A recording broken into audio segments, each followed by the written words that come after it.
ಓಂ ಶಾಂತಿ. ಇಂದಿನ ದಿನಾಂಕ 24/10/2024. ಪ್ರಾರ್ಥ ಮುರುಳಿ ಬಾಪ್ ತಾದ ಮಧುಬನ. ಮಧುರ ಮಕ್ಕಳೇ, ಬೇಅದ್ದಿನ ಅಪಾರ ಖುಷಿಯ ಅನುಭವ ಮಾಡಲು ಪ್ರತಿ ಗಳಿಗೆ ತಂದೆಯ ಜೊತೆಯಲ್ಲಿರಿ. ಪ್ರಶ್ನೆ: ತಂದೆಯಿಂದ ಯಾವ ಮಕ್ಕಳಿಗೆ ಬಹಳ ಶಕ್ತಿಯು ಸಿಗುತ್ತದೆ? ಉತ್ತರ: ನಾವು ಬೇಅದ್ದಿನ ವಿಶ್ವ ಪರಿವರ್ತನೆ ಮಾಡುವವರಾಗಿದ್ದೇವೆ. ನಾವು ಬೇಅದ್ದಿನ ವಿಶ್ವದ ಮಾಲೀಕರಾಗಬೇಕಾಗಿದೆ. ನಮಗೆ ಓದಿಸುವವರು ಸ್ವಯಂ ವಿಶ್ವದ ಮಾಲೀಕ ತಂದೆಯಾಗಿದ್ದಾರೆ ಎಂದು ಯಾರಿಗೆ ನಿಶ್ಚಯವಿರುತ್ತದೆಯೋ ಅಂತಹ ಮಕ್ಕಳಿಗೆ ಬಹಳ ಶಕ್ತಿಯೂ ಸಿಗುತ್ತದೆ. ಓಂ ಶಾಂತಿ. ಮಧುರಾತಿ ಮಧುರ ಆತ್ಮಿಕ ಮಕ್ಕಳಿಗೆ ಅಥವಾ ಆತ್ಮಗಳಿಗೆ ಆತ್ಮಿಕ ತಂದೆಯಾದ ಪರಮಪಿತ ಪರಮಾತ್ಮನು ಓದಿಸುತ್ತಾರೆ ಮತ್ತು ತಿಳಿಸಿಕೊಡುತ್ತಾರೆ, ಏಕೆಂದರೆ ಮಕ್ಕಳೇ ಪಾವನರಾಗಿ ಪುನಃ ಸ್ವರ್ಗದ ಮಾಲೀಕರಾಗುವವರಿದ್ದೀರಿ. ಇಡೀ ವಿಶ್ವದ ತಂದೆಯಂತೂ ಒಬ್ಬರೇ ಆಗಿದ್ದಾರೆ. ಇದು ಮಕ್ಕಳಿಗೆ ನಿಶ್ಚಯವಿರುತ್ತದೆ. ಇಡೀ ವಿಶ್ವದ ತಂದೆ, ಎಲ್ಲ ಆತ್ಮಗಳ ತಂದೆಯು ನೀವು ಮಕ್ಕಳಿಗೆ ಓದಿಸುತ್ತಿದ್ದಾರೆ. ಇಷ್ಟು ಬುದ್ಧಿಯಲ್ಲಿ ಕುಳಿತುಕೊಳ್ಳುತ್ತದೆಯೇ? ಏಕೆಂದರೆ ಬುದ್ಧಿಯು ತಮೋಪ್ರಧಾನ ಕಬ್ಬಿಣದ ಪಾತ್ರೆಯ ಸಮಾನವಾಗಿದೆ. ಬುದ್ಧಿಯು ಆತ್ಮದಲ್ಲಿದೆ ಅಂದ ಮೇಲೆ ಇಷ್ಟು ಬುದ್ಧಿಯಲ್ಲಿ ಕುಳಿತುಕೊಳ್ಳುವುದಿಲ್ಲವೇ? ಬೇಅದ್ದಿನ ತಂದೆಯು ನಮಗೆ ಓದಿಸುತ್ತಿದ್ದಾರೆ. ನಾವು ಬೇಅದ್ದಿನ ವಿಶ್ವವನ್ನೇ ಪರಿವರ್ತನೆ ಮಾಡುತ್ತೇವೆಂದು ಅರಿತುಕೊಳ್ಳುವಷ್ಟು ಶಕ್ತಿಯೂ ಸಿಗುತ್ತದೆ. ಈ ಸಮಯದಲ್ಲಿ ಬೇಅದ್ದಿನ ಸೃಷ್ಟಿಗೆ ನರಕವೆಂದು ಹೇಳಲಾಗುತ್ತದೆ. ಇದು ನಿಮಗೆ ತಿಳಿದಿದೆಯೋ? ಅಥವಾ ಈಗಲೂ ಸಹ ಬಡವರು ನರಕದಲ್ಲಿದ್ದಾರೆ, ಉಳಿದ ಸನ್ಯಾಸಿಗಳು ಸಾಹುಕಾರರು ದೊಡ್ಡ ಸ್ಥಾನಮಾನದಲ್ಲೋ ಸ್ವರ್ಗದಲ್ಲಿದ್ದಾರೆಂದು ತಿಳಿಯುತ್ತೀರೋ? ತಂದೆಯು ತಿಳಿಸುತ್ತಾರೆ, ಈ ಸಮಯದಲ್ಲಿ ಎಲ್ಲ ಮನುಷ್ಯಾತ್ಮರು ನರಕದಲ್ಲಿದ್ದಾರೆ. ಆತ್ಮವು ಇಷ್ಟು ಸೂಕ್ಷ್ಮವಾಗಿದೆ. ಇವೆಲ್ಲವೂ ತಿಳಿದುಕೊಳ್ಳುವ ಮಾತುಗಳಾಗಿವೆ. ಇಷ್ಟು ಚಿಕ್ಕ ಆತ್ಮದಲ್ಲಿ ಪೂರ್ಣ ಜ್ಞಾನವು ನಿಲ್ಲುತ್ತದೆಯೋ ಅಥವಾ ಮರೆತು ಹೋಗುತ್ತೀರೋ? ವಿಶ್ವದ ಸರ್ವ ಆತ್ಮಗಳ ತಂದೆಯು ನಿಮ್ಮ ಸನ್ಮುಖದಲ್ಲಿ ಕುಳಿತು ನಿಮಗೆ ಓದಿಸುತ್ತಿದ್ದಾರೆ. ಅವಶ್ಯವಾಗಿ ತಂದೆಯೂ ನಮ್ಮ ಜೊತೆಯಲ್ಲಿಯೇ ಇದ್ದಾರೆಂದು ಇಡೀ ದಿನ ಬುದ್ಧಿಯಲ್ಲಿರುತ್ತದೆಯೇ? ಎಷ್ಟು ಸಮಯ ಕುಳಿತುಕೊಳ್ಳುತ್ತದೆ? 1 ಗಂಟೆಯೋ, ಅರ್ಧ ಗಂಟೆಯೋ, ಅಥವಾ ಇಡೀ ದಿನವೋ? ಇದು ಬುದ್ಧಿಯಲ್ಲಿ ಕುಳಿತುಕೊಳ್ಳುವುದಕ್ಕೂ ಶಕ್ತಿಯೂ ಬೇಕು. ಪರಮಪಿತ ಪರಮಾತ್ಮನೇ ನಿಮಗೆ ಓದಿಸುತ್ತಾರೆ. ಹೊರಗೆ ತಮ್ಮ ಮನೆಯಲ್ಲಿದ್ದಾಗ ಅಲ್ಲಿ ಜೊತೆ ಇರುವುದಿಲ್ಲ. ಇಲ್ಲಿ ಪ್ರತ್ಯಕ್ಷ ರೂಪದಲ್ಲಿ ತಂದೆಯು ನಿಮ್ಮ ಜೊತೆಯಲ್ಲಿದ್ದಾರೆ. ಯಾರ ಪತಿಯಾದರೂ ಹೊರಗಡೆ ಇದ್ದು ಪತ್ನಿಯು ಇಲ್ಲಿದ್ದರೆ ನನ್ನ ಪತಿಯು ನನ್ನ ಜೊತೆ ಇದ್ದಾರೆಂದು ಹೇಳುತ್ತಾರೆಯೇ? ಬೇಅದ್ದಿನ ತಂದೆಯು ಒಬ್ಬರೇ ಆಗಿದ್ದಾರೆ. ತಂದೆಯು ಎಲ್ಲರಲ್ಲಿಯೂ ಇಲ್ಲ. ತಂದೆಯು ಅವಶ್ಯವಾಗಿ ಒಂದು ಸ್ಥಾನದಲ್ಲಿ ಕುಳಿತುಕೊಳ್ಳುತ್ತಾರೆ. ಅಂದ ಮೇಲೆ ಬೇಅದ್ದಿನ ತಂದೆಯು ನಮ್ಮನ್ನು ಹೊಸ ಪ್ರಪಂಚದ ಮಾಲೀಕರನ್ನಾಗಿ ಮಾಡಲು ಯೋಗ್ಯರನ್ನಾಗಿ ಮಾಡುತ್ತಿದ್ದಾರೆಂದು ಬುದ್ಧಿಯಲ್ಲಿ ಬರುತ್ತದೆಯೇ? ನಾವು ಇಡೀ ವಿಶ್ವದಲ್ಲಿ ಮಾಲೀಕರಾಗಲು ಯೋಗ್ಯರಾಗಿದ್ದೇವೆ ಎನ್ನುವಷ್ಟಾದರೂ ತಮ್ಮನ್ನು ತಿಳಿದುಕೊಳ್ಳುತ್ತೀರಾ? ಇದು ಬಹಳ ಖುಷಿಯ ಮಾತಾಗಿದೆ. ಇದಕ್ಕಿಂತ ಹೆಚ್ಚಿನ ಖುಷಿಯ ಖಜಾನೆಯು ಮತ್ಯಾರಿಗೂ ಸಿಗುವುದಿಲ್ಲ. ಒಂದು ವೇಳೆ ನಾವು ಇಂತಹ ದೇವತೆಗಳಾಗುವವರಿದ್ದೇವೆ ಎಂಬುದಾದರೂ ಬುದ್ಧಿಯಲ್ಲಿದೆಯೇ? ಆ ಚಲನೆ ಇದೆಯೇ? ಅವರಂತೆ ಮಾತನಾಡುವ ಲಕ್ಷಣಗಳಿವೆಯೇ? ಆ ಬುದ್ಧಿ ಇದೆಯೇ? ಯಾವುದೇ ಮಾತಿನಲ್ಲಿ ತಕ್ಷಣ ಕೋಪ ಬಂದು ಬಿಟ್ಟಿತು, ಅದರಿಂದ ಬೇರೆಯವರಿಗೆ ನಷ್ಟವನ್ನುಂಟು ಮಾಡುವುದು, ಅನ್ಯರ ನಿಂದನೆ ಮಾಡಿಬಿಡುವಂತಹ ನಡವಳಿಕೆಯಲ್ಲಿ ನಡೆಯುವುದಿಲ್ಲವೇ? ಸತ್ಯಯುಗದಲ್ಲಿ ದೇವತೆಗಳು ಎಂದಾದರೂ ಯಾರ ನಿಂದನೆಯಾದರೂ ಮಾಡುತ್ತಾರೆಯೇ? ಅಲ್ಲಿ ನಿಂದನೆ ಮಾಡುವ ಚೀಚಿ ವಿಚಾರವಿರುವವರೂ ಇರುವುದೇ ಇಲ್ಲ. ತಂದೆಯಂತೂ ಮಕ್ಕಳನ್ನು ಎಷ್ಟು ಒತ್ತು ಕೊಟ್ಟು ಮೇಲೆತ್ತುತ್ತಾರೆ. ಮಕ್ಕಳೇ, ನೀವು ತಂದೆಯನ್ನು ನೆನಪು ಮಾಡಿ, ಅದರಿಂದ ನಿಮ್ಮ ಪಾಪಗಳು ಭಸ್ಮವಾಗುತ್ತವೆ. ಬುದ್ಧಿಯಲ್ಲಿ ಕುಳಿತುಕೊಳ್ಳುತ್ತದೆಯೇ? ತಂದೆಗೆ ಗೊತ್ತಿದೆ, ಅನೇಕರ ನಶೆಯು ಸೋಡಾ ನೀರಿನಂತಾಗಿ ಬಿಡುತ್ತದೆ. ಎಲ್ಲರಿಗೆ ಇಷ್ಟೊಂದು ಖುಷಿಯ ನಶೆ ಏರುವುದಿಲ್ಲ. ಬುದ್ಧಿಯಲ್ಲಿ ಕುಳಿತುಕೊಂಡಾಗಲೇ ನಶೆ ಏರುತ್ತದೆ. ವಿಶ್ವದ ಮಾಲೀಕರನ್ನಾಗಿ ಮಾಡಲು ತಂದೆಯೇ ಓದಿಸುತ್ತಾರೆ. ಇಲ್ಲಂತೂ ಎಲ್ಲರೂ ಪತಿತರು, ರಾವಣ ಸಂಪ್ರದಾಯದವರಾಗಿದ್ದಾರೆ. ರಾಮನು ವಾನರ ಸೈನ್ಯದ ಸಹಾಯವನ್ನು ಪಡೆದು ಇದನ್ನು ಮಾಡಿದನು, ಅದನ್ನು ಮಾಡಿದನೆಂದು ಕತೆ ಇದೆಯಲ್ಲವೇ? ಈಗ ನಿಮಗೆ ತಿಳಿದಿದೆ, ತಂದೆಯು ರಾವಣನ ಮೇಲೆ ವಿಜಯವನ್ನು ಪ್ರಾಪ್ತಿ ಮಾಡಿಸಿ ಲಕ್ಷ್ಮೀನಾರಾಯಣರನ್ನಾಗಿ ಮಾಡುತ್ತಾರೆ. ಇಲ್ಲಿ ನೀವು ಮಕ್ಕಳನ್ನು ಯಾರಾದರೂ ಪ್ರಶ್ನೆ ಮಾಡಿದರೆ, ನಮಗೆ ಭಗವಂತನೇ ಓದಿಸುತ್ತಾರೆಂದು ನೀವು ಬಹುಬೇಗನೆ ಹೇಳುತ್ತೀರಿ. ಭಗವಾನುವಾಚ, ಹೇಗೆ ಶಿಕ್ಷಕರು ನಾನು ನಿಮ್ಮನ್ನು ವಕೀಲ ಅಥವಾ ಇಂತಹ ಪದವೀಧರರನ್ನಾಗಿ ಮಾಡುತ್ತೇನೆಂದು ಹೇಳುತ್ತಾರೆ, ನಿಶ್ಚಯದಿಂದ ಓದಿಸುತ್ತಾರೆ ಮತ್ತು ಅವರು ಆ ರೀತಿಯಾಗಿ ಬಿಡುತ್ತಾರೆ. ಓದುವವರಲ್ಲಿಯೂ ನಂಬರ್ ವಾರ್ ಇರುತ್ತಾರಲ್ಲವೇ ಮತ್ತು ಪದವಿಯನ್ನು ನಂಬರ್ ವಾರ್ ಪಡೆಯುತ್ತಾರೆ. ಇದು ಸಹ ವಿದ್ಯೆಯಾಗಿದೆ. ತಂದೆಯು ಗುರಿ ಧ್ಯೇಯವನ್ನು ಸನ್ಮುಖದಲ್ಲಿ ತೋರಿಸುತ್ತಿದ್ದಾರೆ. ಈ ವಿದ್ಯೆಯಿಂದ ನಾವು ಈ ರೀತಿಯಾಗುತ್ತೇವೆಂದು ನೀವು ತಿಳಿಯುತ್ತೀರಿ. ಇದು ಖುಷಿಯ ಮಾತಲ್ಲವೇ? ICS ವಿದ್ಯೆಯನ್ನು ಓದುವವರೂ ಸಹ ನಾವು ಇದನ್ನು ಓದಿ ನಂತರ ಇದನ್ನು ಮಾಡುತ್ತೇವೆ, ಮನೆಯನ್ನು ಕಟ್ಟುತ್ತೇವೆ, ಈ ರೀತಿ ಮಾಡುತ್ತೇವೆಂದು ತಿಳಿಯುತ್ತಾರೆ. ಅದೇ ಚಿಂತನೆ ಬುದ್ಧಿಯಲ್ಲಿ ನಡೆಯುತ್ತದೆ. ಇಲ್ಲಂತೂ ನಿಮಗೆ ತಂದೆಯು ಓದಿಸುತ್ತಾರೆ. ಎಲ್ಲರೂ ಓದಬೇಕು ಮತ್ತು ಪವಿತ್ರರಾಗಬೇಕಾಗಿದೆ. ನಾವು ಯಾವುದೇ ಅಪವಿತ್ರ ಕರ್ಮವನ್ನು ಮಾಡುವುದಿಲ್ಲವೆಂದು ತಂದೆಯೊಂದಿಗೆ ಪ್ರತಿಜ್ಞೆ ಮಾಡಬೇಕಾಗಿದೆ. ತಂದೆಯು ತಿಳಿಸುತ್ತಾರೆ, ಒಂದು ವೇಳೆ ಯಾವುದೇ ವಿರುದ್ಧ ಕರ್ಮವನ್ನು ಮಾಡಿದಿರೆಂದರೆ ಸಂಪಾದನೆಯು ಸಮಾಪ್ತಿಯಾಗುತ್ತದೆ. ಇದು ಮೃತ್ಯುಲೋಕ, ಹಳೆಯ ಪ್ರಪಂಚವಾಗಿದೆ. ನಾವು ಹೊಸ ಪ್ರಪಂಚಕ್ಕಾಗಿ ಓದುತ್ತೇವೆ. ಈ ಹಳೆಯ ಪ್ರಪಂಚವಂತೂ ಸಮಾಪ್ತಿಯಾಗುವುದಿದೆ. ಪರಿಸ್ಥಿತಿಗಳು ಅದೇ ರೀತಿ ಇದೆ. ತಂದೆಯು ನಿಮಗೆ ಅಮರಲೋಕಕ್ಕಾಗಿಯೇ ಓದಿಸುತ್ತಾರೆ. ಇಡೀ ಪ್ರಪಂಚದ ಚಕ್ರದ ರಹಸ್ಯವನ್ನು ತಂದೆಯು ತಿಳಿಸುತ್ತಾರೆ. ಕೈಯಲ್ಲಿ ಯಾವುದೇ ಪುಸ್ತಕವಿಲ್ಲ, ಹಾಗೆಯೇ ಸರಾಗವಾಗಿ ತಂದೆಯು ತಿಳಿಸುತ್ತಾರೆ. ಮೊಟ್ಟ ಮೊದಲ ಮಾತನ್ನು ತಂದೆಯು ತಿಳಿಸುತ್ತಾರೆ, ತಮ್ಮನ್ನು ಆತ್ಮನಿಶ್ಚಯ ಮಾಡಿಕೊಳ್ಳಿ. ಆತ್ಮವು ಭಗವಂತನ ಮಗುವಾಗಿದೆ. ಪರಮಪಿತ ಪರಮಾತ್ಮನು ಪರಮಧಾಮದಲ್ಲಿ ಇರುತ್ತಾರೆ. ನಾವಾತ್ಮರೂ ಸಹ ಅಲ್ಲಿರುತ್ತೇವೆ.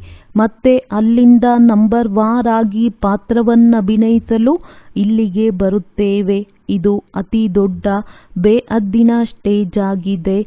ಈ ಸ್ಟೇಜಿನಲ್ಲಿ ಮೊದಲು ಪಾತ್ರಧಾರಿಗಳು ಪಾತ್ರವನ್ನಭಿನಯಿಸಲು ಭಾರತದಲ್ಲಿ ಹೊಸ ಪ್ರಪಂಚದಲ್ಲಿ ಬರುತ್ತಾರೆ. ಇದು ಅವರ ಚಟುವಟಿಕೆಯಾಗಿದೆ. ನೀವು ಅವರ ಮಹಿಮೆಯನ್ನು ಮಾಡುತ್ತೀರಿ. ಅವರಿಗೆ ಪದಮಾಪತಿಗಳೆಂದು ಹೇಳುತ್ತಾರೆಯೇ? ಅವರುಗಳ ಬಳಿಯಂತೂ ಎಣಿಸಲಾರದಷ್ಟು ಅಪಾರ ಧನವಿರುತ್ತದೆ. ತಂದೆಯಂತೂ ಅವರು ಎಂದೇ ಹೇಳುತ್ತಾರಲ್ಲವೇ? ಏಕೆಂದರೆ ತಂದೆಯು ಬೇಹದ್ದಿನವರಾಗಿದ್ದಾರೆ. ನಾಟಕವು ಮಾಡಲ್ಪಟ್ಟಿದೆ. ಅಂದಾಗ ಶಿವತಂದೆಯು ಇವರನ್ನು ಇಂತಹ ಸಾಹುಕಾರರನ್ನಾಗಿ ಮಾಡಿದರಿಂದಲೇ ಭಕ್ತಿ ಮಾರ್ಗದಲ್ಲಿ ಮತ್ತೆ ಅವರ ಮಂದಿರವನ್ನು ಪೂಜೆಗಾಗಿ ಕಟ್ಟಿಸುತ್ತಾರೆ. ಮೊಟ್ಟ ಮೊದಲು ಯಾರು ಪೂಜ್ಯರನ್ನಾಗಿ ಮಾಡಿದರೋ ಅವರು ಪೂಜೆಯನ್ನು ಮಾಡುತ್ತಾರೆ. ತಂದೆಯು ಪ್ರತಿನಿತ್ಯವೂ ಮಕ್ಕಳ ನಶೆಯನ್ನೇರಿಸಲು ಬಹಳಷ್ಟು ತಿಳಿಸುತ್ತಾರೆ. ಆದರೆ ನಂಬರ್ ವಾರ್ ಪುರುಷಾರ್ಥದನುಸಾರ ಯಾರು ಯಥಾರ್ಥವಾಗಿ ತಿಳಿದುಕೊಳ್ಳುತ್ತಾರೆಯೋ ಅವರು ಸೇವೆಯಲ್ಲಿ ತೊಡಗಿರುತ್ತಾರೆ, ಪ್ರಫುಲ್ಲಿತರಾಗಿರುತ್ತಾರೆ. ಇಲ್ಲವೆಂದರೆ ಬಾಡಿ ಹೋಗಿರುತ್ತಾರೆ. ಅವಶ್ಯವಾಗಿ ಇವರು ಭಾರತದಲ್ಲಿ ರಾಜ್ಯಭಾರ ಮಾಡುತ್ತಿದ್ದರು. ಆಗ ಮತ್ಯಾವುದೇ ಧರ್ಮವಿರಲಿಲ್ಲ, ಕೇವಲ ದೇವತಾ ಧರ್ಮವಷ್ಟೇ ಇತ್ತು. ನಂತರದಲ್ಲಿ ಅನ್ಯ ಧರ್ಮವೂ ಬಂದಿವೆ. ಈ ಸೃಷ್ಟಿ ಚಕ್ರವು ಹೇಗೆ ಸುತ್ತುತ್ತದೆ ಎಂದು ಈಗ ನೀವು ತಿಳಿದುಕೊಂಡಿದ್ದೀರಿ. ಶಾಲೆಯಲ್ಲಿ ಗುರಿ ಉದ್ದೇಶವಂತೂ ಬೇಕಲ್ಲವೇ? ಸತ್ಯಯುಗದ ಆದಿಯಲ್ಲಿ ಇವರು ಆಳ್ವಿಕೆ ಮಾಡುತ್ತಿದ್ದರು. ನಂತರ 84 ಜನ್ಮಗಳ ಚಕ್ರದಲ್ಲಿ ಬಂದಿದ್ದಾರೆ. ಮಕ್ಕಳಿಗೆ ಗೊತ್ತಿದೆ ಇದು ಬೇಹದ್ದಿನ ವಿದ್ಯೆಯಾಗಿದೆ. ಜನ್ಮ ಜನ್ಮಾಂತರವಂತೂ ಲೌಕಿಕ ವಿದ್ಯೆಯನ್ನು ಓದುತ್ತಾ ಬಂದಿದ್ದೀರಿ. ಇದರಲ್ಲಿ ಪಕ್ಕಾ ನಿಶ್ಚಯವಿರಬೇಕು. ಇಡೀ ಸೃಷ್ಟಿಯಲ್ಲಿ ಪರಿವರ್ತನೆ ಮಾಡುವವರು, ಪುನರ್ಸ್ಥಾಪನೆ ಮಾಡುವವರು, ಅರ್ಥಾತ್ ನರಕವನ್ನು ಸ್ವರ್ಗವನ್ನಾಗಿ ಮಾಡುವ ತಂದೆಯೂ ನಮಗೆ ಓದಿಸುತ್ತಿದ್ದಾರೆ. ಇದಂತೂ ಖಚಿತವಾಗಿದೆ. ಮುಕ್ತಿಧಾಮಕ್ಕಂತೂ ಎಲ್ಲರೂ ಹೋಗುತ್ತಾರೆ, ಆದರೆ ಸ್ವರ್ಗದಲ್ಲಿ ಎಲ್ಲರೂ ಬರುವುದಿಲ್ಲ.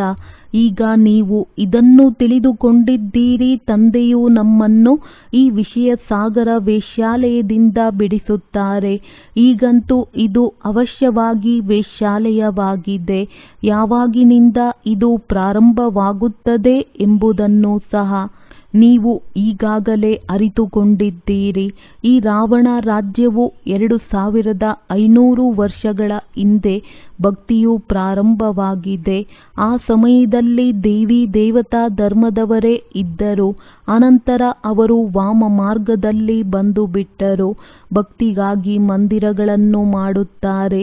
ಸೋಮನಾಥ ಮಂದಿರವು ಎಷ್ಟು ದೊಡ್ಡದಾಗಿ ಕಟ್ಟಲ್ಪಟ್ಟಿದೆ, ಅದರ ಇತಿಹಾಸವನ್ನು ಕೇಳಿದ್ದೀರಿ.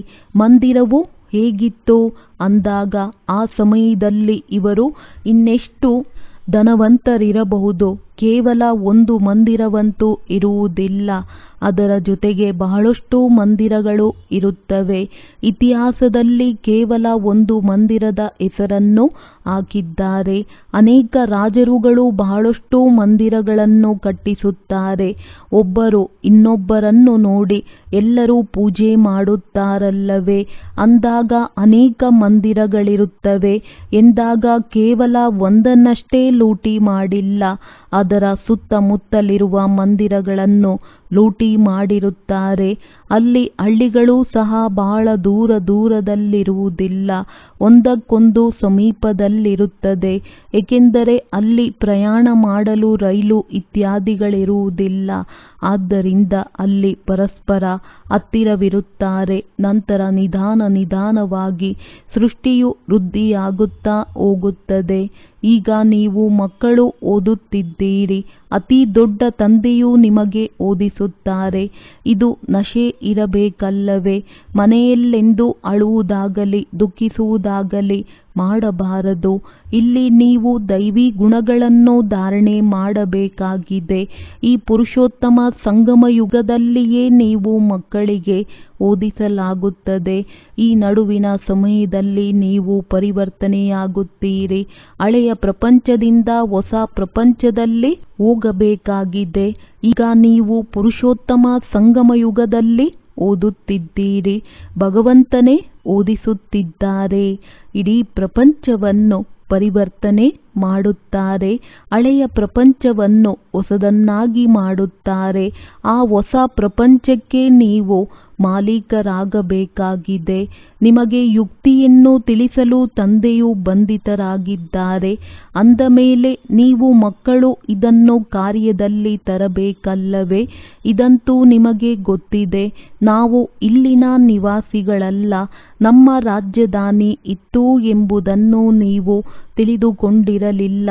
ಈಗ ತಂದೆಯು ತಿಳಿಸಿದ್ದಾರೆ. ರಾವಣ ರಾಜ್ಯದಲ್ಲಿ ನೀವು ಬಹಳ ದುಃಖಿಯಾಗಿದ್ದೀರಿ. ಇದಕ್ಕೆ ವಿಕಾರಿ ಪ್ರಪಂಚವೆಂದೇ ಹೇಳಲಾಗುತ್ತದೆ. ಸತ್ಯಯುಗಿ ದೇವತೆಗಳು ಸಂಪೂರ್ಣ ನಿರ್ವಿಕಾರಿಗಳಾಗಿದ್ದಾರೆ.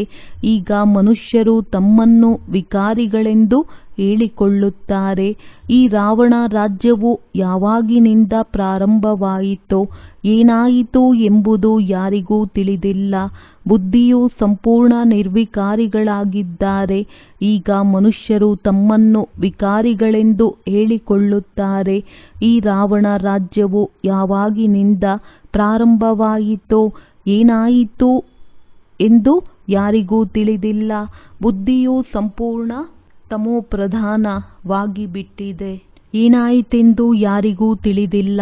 ಬುದ್ಧಿಯು ಸಂಪೂರ್ಣ ತಮೋಪ್ರಧಾನವಾಗಿ ಬಿಟ್ಟಿದೆ. ಸತ್ಯಯುಗದಲ್ಲಿ ಪಾರಸ ಬುದ್ಧಿಯವರಾಗಿದ್ದೀರಿ. ಆಗ ವಿಶ್ವದ ಮಾಲೀಕರಾಗಿದ್ದೀರಿ. ಬಹಳ ಸುಖಿಯಾಗಿದ್ದೀರಿ. ಅದರ ಹೆಸರೇ ಆಗಿದೆ ಸುಖಧಾಮ. ಇಲ್ಲಂತೂ ಅಪಾರ ದುಃಖವಿದೆ. ಸುಖದ ಪ್ರಪಂಚ ಹೇಗೆ ಮತ್ತು ದುಃಖದ ಪ್ರಪಂಚ ಹೇಗಿದೆ ಎಂಬುದನ್ನು ತಂದೆಯೇ ತಿಳಿಸುತ್ತಾರೆ. ಸುಖವೆಷ್ಟು ಸಮಯ ಮತ್ತು ದುಃಖದ ಸಮಯ ಎಷ್ಟು ನಡೆಯುತ್ತದೆ ಎಂಬುದನ್ನು ಮನುಷ್ಯರು ಸ್ವಲ್ಪವೂ ತಿಳಿದುಕೊಂಡಿಲ್ಲ. ನಿಮ್ಮಲ್ಲಿಯೂ ನಂಬರ್ ವಾರ್ ಅರಿತುಕೊಳ್ಳುತ್ತಾರೆ. ತಿಳಿಸುವವರು ಬೇಅದ್ದಿನ ತಂದೆಯಾಗಿದ್ದಾರೆ. ಕೃಷ್ಣನಿಗೆ ಬೇಅದ್ದಿನ ತಂದೆ ಎಂದು ಹೇಳಲು ಸಾಧ್ಯವಿಲ್ಲ. ಇದು ಇಷ್ಟವಾಗುವುದೂ ಇಲ್ಲ. ಆದರೆ ಯಾರಿಗೆ ತಂದೆ ಎಂದು ಹೇಳುವುದು ಎಂಬುದು ಏನನ್ನೂ ತಿಳಿದುಕೊಂಡಿಲ್ಲ. ಭಗವಂತನು ತಿಳಿಸುತ್ತಾರೆ, ನನ್ನ ನಿಂದನೆ ಮಾಡುತ್ತೀರಿ, ಆದರೆ ನಾನು ನಿಮ್ಮನ್ನು ದೇವತೆಗಳನ್ನಾಗಿ ಮಾಡುತ್ತೇನೆ. ನನಗೆ ಎಷ್ಟೊಂದು ನಿಂದನೆ ಮಾಡಿದ್ದೀರಿ ಮತ್ತು ದೇವತೆಗಳಿಗೂ ನಿಂದನೆ ಮಾಡಿದ್ದಾರೆ. ಎಷ್ಟೊಂದು ಮೂಢಮತಿ ಮನುಷ್ಯರಾಗಿ ಬಿಟ್ಟಿದ್ದಾರೆ. ಭಜ ಗೋವಿಂದಂ ಎಂದು ಹೇಳುತ್ತಾರೆ. ತಂದೆಯು ಹೇಳುತ್ತಾರೆ, ಏ ಮೂಢಮತಿಗಳೇ, ಗೋವಿಂದಂ ಗೋವಿಂದಂ ರಾಮ ರಾಮ ಎಂದು ಹೇಳುತ್ತಾ ನಾವು ಯಾರನ್ನು ಭಜಿಸುತ್ತೇವೆ ಎಂಬುದೇನೂ ಬುದ್ಧಿಯಲ್ಲಿ ಬರುವುದಿಲ್ಲ. ಕಲ್ಲು ಬುದ್ಧಿಯವರಿಗೆ ಮೂಢಮತಿಗಳೆಂದೇ ಹೇಳುತ್ತಾರೆ. ಈಗ ನಾನು ನಿಮ್ಮನ್ನು ವಿಶ್ವದ ಮಾಲೀಕರನ್ನಾಗಿ ಮಾಡುತ್ತೇನೆಂದು ತಂದೆಯು ತಿಳಿಸುತ್ತಾರೆ. ತಂದೆಯು ಸರ್ವರ ಸದ್ಗತಿದಾತನಾಗಿದ್ದಾರೆ. ತಂದೆಯು ತಿಳಿಸುತ್ತಾರೆ, ನೀವು ತಮ್ಮ ಪರಿವಾರ ಇತ್ಯಾದಿಗಳಲ್ಲಿ ಎಷ್ಟೊಂದು ಸಿಕ್ಕಿ ಹಾಕಿಕೊಂಡಿದ್ದೀರಿ. ಭಗವಂತನು ಏನನ್ನು ತಿಳಿಸುತ್ತಾರೆಯೋ ಅದನ್ನು ಬುದ್ಧಿಯಲ್ಲಿ ತರಬೇಕು. ಆದರೆ ಆಸುರಿ ಮತದಲ್ಲಿ ಸಿಲುಕಿಕೊಳ್ಳುವುದರಿಂದ ಈಶ್ವರಿಯ ಮತದಂತೆ ಹೇಗೆ ನಡೆಯುತ್ತಾರೆ? ಗೋವಿಂದನೆಂದರೆ ಯಾರು, ಏನಾಗಿದ್ದಾರೆ ಏನೂ ಗೊತ್ತಿಲ್ಲ. ತಂದೆಯು ತಿಳಿಸುತ್ತಾರೆ, ಬಾಬಾ ತಾವು ಅನೇಕ ಬಾರಿ ನಮಗೆ ತಿಳಿಸಿದ್ದೀರೆಂದು ಮಕ್ಕಳು ಹೇಳುತ್ತೀರಿ. ಇದು ಸಹ ನಾಟಕದಲ್ಲಿ ನಿಗದಿಯಾಗಿದೆ. ಬಾಬಾ, ನಾವು ಪುನಃ ತಮ್ಮಿಂದ ಆಸ್ತಿಯನ್ನು ತೆಗೆದುಕೊಳ್ಳುತ್ತಿದ್ದೇವೆ. ನಾವು ಅವಶ್ಯವಾಗಿ ನರನಿಂದ ನಾರಾಯಣರಾಗುತ್ತೇವೆ. ನಾವು ಈ ರೀತಿ ಆಗುತ್ತೇವೆಂದು ವಿದ್ಯಾರ್ಥಿಗೆ ವಿದ್ಯೆಯ ನಶೆಯಂತೂ ಇದ್ದೇ ಇರುತ್ತದೆ, ನಿಶ್ಚಯವಿರುತ್ತದೆ. ಈಗ ತಂದೆಯು ತಿಳಿಸುತ್ತಾರೆ, ನೀವು ಸರ್ವಗುಣ ಸಂಪನ್ನರಾಗಬೇಕಾಗಿದೆ. ಯಾರೊಂದಿಗೂ ಕ್ರೋಧ ಮಾಡಬಾರದು. ದೇವತೆಗಳಲ್ಲಿ ಪಂಚವಿಕಾರಗಳಿರುವುದಿಲ್ಲ. ಅಂದಾಗ ಶ್ರೀಮತದಂತೆ ನಡೆಯಬೇಕು. ಶ್ರೀಮತವು ಮೊಟ್ಟ ಮೊದಲನೆಯದಾಗಿ ಹೇಳುತ್ತದೆ, ತನ್ನನ್ನು ಆತ್ಮನೆಂದು ತಿಳಿಯಿರಿ. ನೀವಾತ್ಮಗಳು ಪರಮಧಾಮದಿಂದ ಇಲ್ಲಿಗೆ ಪಾತ್ರವನ್ನಭಿನಯಿಸಲು ಬಂದಿದ್ದೀರಿ. ನಿಮ್ಮದು ವಿನಾಶಿ ಶರೀರವಾಗಿದೆ. ಆತ್ಮವು ಅವಿನಾಶಿಯಾಗಿದೆ. ಅಂದಾಗ ನೀವು ತಮ್ಮನ್ನು ಆತ್ಮನೆಂದು ತಿಳಿಯಿರಿ. ನಾನಾತ್ಮ ಪರಮಧಾಮದಿಂದ ಇಲ್ಲಿಗೆ ಪಾತ್ರವನ್ನಭಿನಯಿಸಲು ಬಂದಿದ್ದೇನೆ. ಈಗ ನೀವಿಲ್ಲಿ ದುಃಖಿಯಾಗುತ್ತೀರಿ. ಆದ್ದರಿಂದಲೇ ಮುಕ್ತಿಧಾಮಕ್ಕೆ ಹೋಗಬೇಕೆಂದು ಹೇಳುತ್ತಾರೆ. ಆದ್ದರಿಂದ ನಿಮ್ಮನ್ನು ಯಾರು ಪಾವನರನ್ನಾಗಿ ಮಾಡುತ್ತಾರೆ? ಒಬ್ಬರನ್ನೇ ಕರೆಯುತ್ತಾರೆ. ತಂದೆಯು ತಿಳಿಸುತ್ತಾರೆ, ನಮ್ಮ ಮಧುರಾತಿ ಮಧುರ ಮಕ್ಕಳೇ, ತಮ್ಮನ್ನು ಆತ್ಮವೆಂದು ತಿಳಿಯಿರಿ, ದೇಹವೆಂದು ತಿಳಿಯಬಾರದು. ನಾನು ಆತ್ಮಗಳಿಗೆ ತಿಳಿಸುತ್ತೇನೆ, ಏ ಪತಿತ ಪಾವನರನ್ನಾಗಿ ಮಾಡಿ ಸುಖಧಾಮದಲ್ಲಿ ಕರೆದುಕೊಂಡು ಹೋಗಿ ಎಂದು ಈಗ ಮತ್ತೆ ಕರೆಯುತ್ತಾರೆ. ಕೃಷ್ಣನ ಜೊತೆ ಪ್ರೀತಿಯಂತೂ ಇದೆ. ಕೃಷ್ಣನಿಗೆ ಎಲ್ಲರಿಗಿಂತ ಹೆಚ್ಚಿನದಾಗಿ ಕುಮಾರಿಯರು, ಮಾತೆಯರು ವ್ರತ ನಿಯಮಗಳನ್ನು ಇಟ್ಟುಕೊಳ್ಳುತ್ತಾರೆ, ನಿರ್ಜಲರಾಗಿರುತ್ತಾರೆ. ಕೃಷ್ಣಪುರಿ ಅರ್ಥಾತ್ ಸತ್ಯಯುಗದಲ್ಲಿ ಹೋಗಬೇಕೆಂದು ತಿಳಿಯುತ್ತಾರೆ. ಆದರೆ ಜ್ಞಾನವಿಲ್ಲದ ಕಾರಣ ಬಹಳ ಹಠಯೋಗವನ್ನು ಮಾಡುತ್ತಾರೆ. ಕೃಷ್ಣಪುರಿಯಲ್ಲಿ ಹೋಗುವುದಕ್ಕಾಗಿಯೇ ನೀವು ಪುರುಷಾರ್ಥ ಮಾಡುತ್ತಿದ್ದೀರಿ. ನಿಮ್ಮನ್ನು ಯಾರೂ ತಡೆಯುವುದಿಲ್ಲ. ಅವರಂತೂ ಸರ್ಕಾರದ ಮುಂದೆ ಬೇಸರ ಪಡಿಸುವುದಕ್ಕಾಗಿ ಉಪವಾಸ ಸತ್ಯಾಗ್ರಹ ಮಾಡುತ್ತಾರೆ, ಹಠ ಮಾಡುತ್ತಾರೆ. ನೀವಂತೂ ಯಾರ ಮುಂದೆಯೂ ಧರಣಿ ಸತ್ಯಾಗ್ರಹ ಮಾಡಬೇಕಾಗಿಲ್ಲ. ಇದನ್ನು ನಿಮಗೆ ಯಾರೂ ಕಲಿಸಿಯೂ ಇಲ್ಲ. ಶ್ರೀಕೃಷ್ಣನು ಸತ್ಯಯುಗದ ಮೊದಲ ರಾಜಕುಮಾರನಾಗಿದ್ದಾನೆ. ಆದರೆ ಯಾರಿಗೂ ತಿಳಿದಿಲ್ಲ. ಅವರು ಕೃಷ್ಣನನ್ನು ದ್ವಾಪರದಲ್ಲಿ ತೆಗೆದುಕೊಂಡಿದ್ದಾರೆ. ತಂದೆಯು ತಿಳಿಸುತ್ತಾರೆ, ಮಧುರಾತಿ ಮಧುರ ಮಕ್ಕಳೇ, ಭಕ್ತಿ ಮತ್ತು ಜ್ಞಾನ ಇವೆರಡೂ ಬೇರೆ ಬೇರೆಯಾಗಿದೆ. ಜ್ಞಾನವು ದಿನ, ಭಕ್ತಿಯು ರಾತ್ರಿಯಾಗಿದೆ. ಯಾರದ್ದು ಬ್ರಹ್ಮನ ರಾತ್ರಿ ಮತ್ತು ಬ್ರಹ್ಮನ ಹಗಲಾಗಿದೆ. ಆದರೆ ಇದರ ಅರ್ಥವನ್ನು ಗುರುಗಳಾಗಲಿ ಅವರ ಶಿಷ್ಯರಾಗಲಿ ಅರಿತುಕೊಂಡಿಲ್ಲ. ಜ್ಞಾನ, ಭಕ್ತಿ ಮತ್ತು ವೈರಾಗ್ಯದ ರಹಸ್ಯವನ್ನು ತಂದೆಯು ನಿಮಗೆ ತಿಳಿಸಿದ್ದಾರೆ. ಜ್ಞಾನವು ದಿನ, ಭಕ್ತಿಯು ರಾತ್ರಿ ಮತ್ತು ಅದರ ನಂತರ ವೈರಾಗ್ಯ. ಇದನ್ನು ಅವರು ತಿಳಿದುಕೊಂಡಿಲ್ಲ. ಜ್ಞಾನ, ಭಕ್ತಿ ಮತ್ತು ವೈರಾಗ್ಯ ಈ ಶಬ್ದವು ಬಹಳ ನಿಖರವಾಗಿದೆ, ಆದರೆ ಅರ್ಥವೂ ಗೊತ್ತಿಲ್ಲ. ಈಗ ನೀವು ಮಕ್ಕಳು ಅರಿತುಕೊಂಡಿದ್ದೀರಿ. ಜ್ಞಾನವನ್ನು ತಂದೆಯೂ ಕೊಡುತ್ತಾರೆ, ಆಗ ಅದರಿಂದ ದಿನವಾಗಿ ಬಿಡುತ್ತದೆ. ಭಕ್ತಿಯು ಪ್ರಾರಂಭವಾದಾಗ ರಾತ್ರಿ ಎಂದು ಹೇಳಲಾಗುತ್ತದೆ, ಏಕೆಂದರೆ ಅಜ್ಞಾನದಲ್ಲಿ ಅಲೆಯುತ್ತಾರೆ. ಬ್ರಹ್ಮನ ರಾತ್ರಿ ಬ್ರಾಹ್ಮಣರ ರಾತ್ರಿ, ಅನಂತರ ದಿನವಾಗುತ್ತದೆ.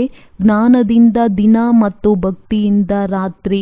ರಾತ್ರಿಯಲ್ಲಿ ನೀವು ವನವಾಸದಲ್ಲಿ ಕುಳಿತಿದ್ದೀರಿ. ನಂತರ ನೀವು ದಿನದಲ್ಲಿ ಎಷ್ಟೊಂದು ಧನವಂತರಾಗಿ ಬಿಡುತ್ತೀರಿ. ಒಳ್ಳೆಯದು. ಮಧುರಾತಿ ಮಧುರ ಅಗಲಿ ಮರಳಿ ಸಿಕ್ಕಿರುವಂತಹ ಮಕ್ಕಳಿಗೆ ಪ್ರೀತಿಯ ಮಾತ್ಪಿತಾ ಬಾಪ್ ದಾದಾರವರ ನೆನಪು, ಪ್ರೀತಿ ಹಾಗೂ ಸುಪ್ರಭಾತ. ಆತ್ಮೀಯ ಮಕ್ಕಳಿಗೆ ಆತ್ಮೀಯ ತಂದೆಯ ನಮಸ್ತೆ. ಧಾರಣೆಗಾಗಿ ಮುಖ್ಯ ಸಾರ. ತಂದೆಯಿಂದ ಇಷ್ಟೊಂದು ಖುಷಿಯ ಖಜಾನೆಯು ಯಾವುದು ಸಿಗುತ್ತಿದೆ, ಅದು ಬುದ್ಧಿಯಲ್ಲಿ ಕುಳಿತುಕೊಳ್ಳುತ್ತಿದೆಯೇ? ತಂದೆಯು ನಮ್ಮನ್ನು ವಿಶ್ವದ ಮಾಲೀಕರನ್ನಾಗಿ ಮಾಡಲು ಬಂದಿದ್ದಾರೆಂದ ಮೇಲೆ ಅಂತಹ ಚಲನೆ ಇದೆಯೇ? ಮಾತನಾಡುವ ಲಕ್ಷಣಗಳು ಆ ರೀತಿ ಇದೆಯೇ ಎಂದು ಯಾರ ನಿಂದನೆ ಮಾಡುವುದಿಲ್ಲವೇ? ತಂದೆಯೊಂದಿಗೆ ಪ್ರತಿಜ್ಞೆ ಮಾಡಿದ ನಂತರ ಯಾವುದೇ ಅಪವಿತ್ರ ಕರ್ಮವಾಗುತ್ತಿಲ್ಲವೇ? ವರದಾನ: ಸಾಕ್ಷಿ ಸ್ಥಿತಿಯಲ್ಲಿ ಸ್ಥಿತರಾಗಿದ್ದು ಪರಿಸ್ಥಿತಿಗಳ ಆಟವನ್ನು ನೋಡುವಂತಹ ಸಂತೋಷಿ ಆತ್ಮಭವ. ಎಂತಹದ್ದೇ ಅಲುಗಾಡಿಸುವಂತ ಪರಿಸ್ಥಿತಿ ಇರಲಿ, ಆದರೆ ಸಾಕ್ಷಿ ಸ್ಥಿತಿಯಲ್ಲಿ ಸ್ಥಿತರಾದಾಗ ಅನುಭವ ಮಾಡುವಿರಿ. ಹೇಗೆ ಪಪೆಟ್ ಶೋ ಸೂತ್ರದ ಬೊಂಬೆಯ ಆಟ ಆಗಿದೆ. ಸತ್ಯವಾಗಿರುವುದಿಲ್ಲ. ತಮ್ಮ ಶಾನ್ನಲ್ಲಿರುತ್ತಾ ಆಟವನ್ನು ನೋಡಿ ಸಂಗಮಯುಗದ ಶ್ರೇಷ್ಠ ಶಾನ್ ಆಗಿದೆ. ಸಂತುಷ್ಟ ಮಣಿಯಾಗುವುದು ಅಥವಾ ಸಂತುಷ್ಟರಾಗಿರುವುದು. ಈ ಶಾನ್ನಲ್ಲಿರುವಂತಹ ಆತ್ಮ ಎಂದೂ ಒತ್ತಡದಲ್ಲಿ ಇರಲು ಸಾಧ್ಯವಿಲ್ಲ. ಸಂಗಮಯುಗದಲ್ಲಿ ಬಾಪ್ ದಾದಾರವರ ವಿಶೇಷ ಕೊಡುಗೆ ಸಂತುಷ್ಟತೆಯಾಗಿದೆ. ಸ್ಲೋಗನ್: ಈ ರೀತಿ ಸುಂದರರಾಗಿ ಯಾವುದರಿಂದ ಮನಸ್ಸಿನ ಖುಷಿ ಮುಖದಲ್ಲಿ ಸ್ಪಷ್ಟವಾಗಿ ಕಂಡುಬರುವುದೋ? ಒಳ್ಳೆಯದು. ಓಂ ಶಾಂತಿ.